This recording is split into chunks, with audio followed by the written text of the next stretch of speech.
Maintenant qu'on sait que le bloc écarlate et violet touche à sa fin avec Foudre Noire et Flamme Blanche, on va parler un peu du bloc méga et de ce qui va arriver pour cette fin d'année. On le sait, le bloc écarlate et violet touche à sa fin avec EV10.5. On aura le droit, en attendant les 30 ans et la 10e génération, à un bloc un peu bâtard consacré aux mégas évolutions. Ça commencera avec Mega Brave et Mega Symphonia le 1er août au Japon. Nous, ça sera pour le 26 septembre. Mais Pokémon Company nous a prévu plein de séries dans ce bloc. Donc pour ceux qui, malgré ma vidéo, pensaient encore qu'on aurait le droit aux séries EV11 et EV12, Pokémon Company a décidé de frapper fort et de nous sortir plein de séries méga. Pour l'instant, n'ont été dévoilées que les séries Mega Brave et Mega Symphonia, mais il y a beaucoup de choses qui se passent en coulisses. C'est pas vraiment un leak, c'est pas vraiment une officialisation, mais grâce au dépôt de marque, on en sait un peu plus sur les prochaines séries à venir. En plus donc des séries qui vont sortir le 1er août, le 5 septembre, on aura le droit à 2 starter decks au Japon consacrés à Mega Ectoplasma et Mega Diancie, ce qui nous montre déjà que les méga évolutions ne seront pas réservées aux Pokémon évolutifs, mais au-delà donc de ces séries et de ces decks, on aura le droit à des séries qui vont faire revenir des Pokémon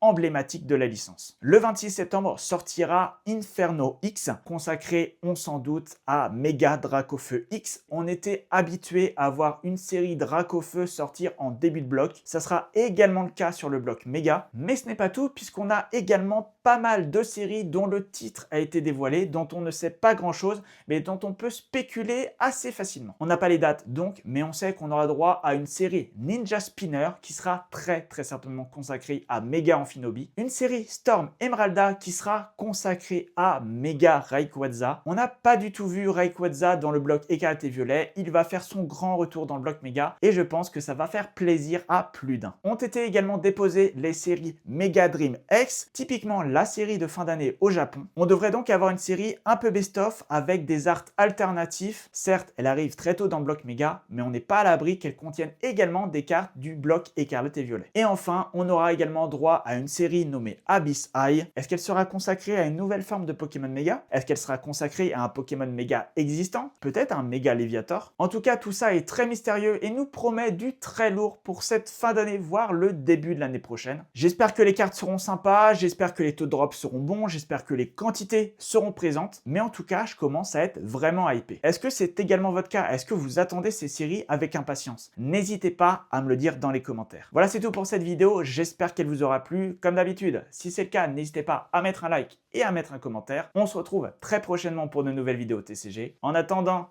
portez-vous bien. Ciao.